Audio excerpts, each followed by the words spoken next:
Berkshire Hathaway Home Services Georgia Properties, and I am here with these two lovely ladies to celebrate their business, which is the Goddard School in downtown Crabapple, which is actually Alpharetta.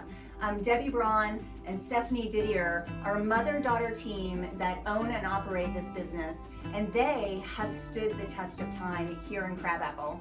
So, Debbie, let me ask you, how long have you guys been here, and what made you choose this location that ended up being, I think, fabulous for you? Yes, thank you. Well, interesting enough, we just celebrated 19 years, I want to say this Wednesday. So 20 years total. We purchased the land and built the building when my two youngest were 2 and 4, and I remember them driving the tractor out in front of the building. Finding Crabapple, I have to admit, we lived in Roswell at the time, and I didn't know a lot about Crabapple.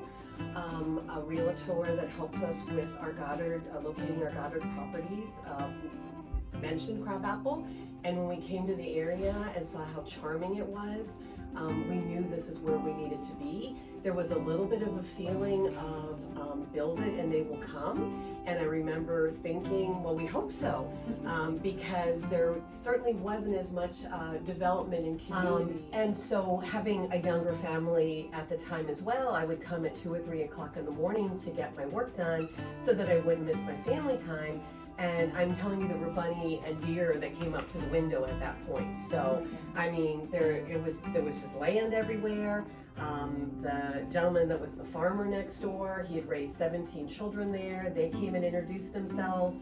I can remember him even teaching my son to drive one of the bulldozers out front of the building when we were clearing some land. And just to be clear, this is the land where Campagna and GC Barbecue is, correct? That's yes, what you're talking about, correct. Right? And Crabapple Crossing and Crabapple Station, none of that was there.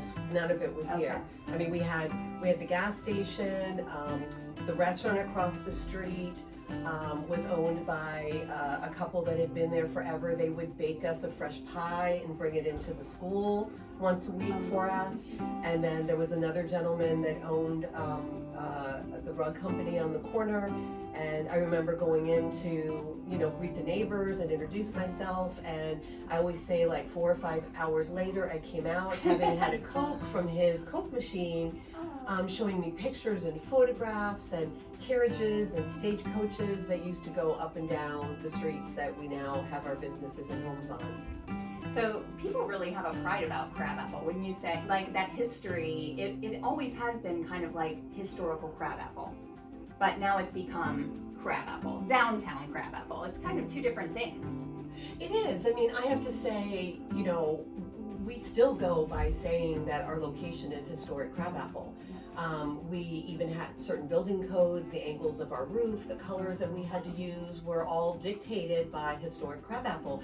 We left the magnolia trees there, and another point that I'd love to share when the arborist came to examine the magnolia trees is, at least we were told at the time, that we had one of the 2 remaining crabapple trees on Crabapple Road, which actually sits in front of our property. That's so cool. All right, well, since this is all about businesses in Alpharetta, Milton, Crabapple that have stood the test of time, tell us, you've been here when Crabapple was historic. Now you're here when Crabapple is a thriving, I don't want to call it a metropolis, but it's a downtown area. Tons of people have moved in, businesses and residential. What do you think the secret sauce is to your success of being here 20 years ago and being here now and hopefully for years to come? Sure. Families are families. I mean, people have chosen to move to this area for very specific reasons. One is certainly our school systems. We like to think that we can start at Goddard, and then we've got close relationships with Crabapple Crossing Elementary, Northwestern, and Milton. In fact, probably 12% of our population, our parents that attend here, are teachers in the community. So we've got a huge connection with the school system in the community. It's just such a nurturing, wonderful place to raise your families. One of the things that we really enjoy is that some of the students that actually began as infants with us here at the Goddard School are now teachers, have gone on to be educators, or return every summer from their college situations and keep that longevity going for us as well. So I think, as much as we've changed, we're really the same with what families are looking to move to the Milton Crabapple area for. So Debbie and Stephanie, I just want to say congratulations. You are a thriving part of our community. You have served the families here well. And not only are we happy to have you and happy to have a safe place and a nurturing place to bring our toddlers and our babies, but we're proud of you that you have stood the test of time. So thanks so much for your time today. Thank you. We've enjoyed every moment of it.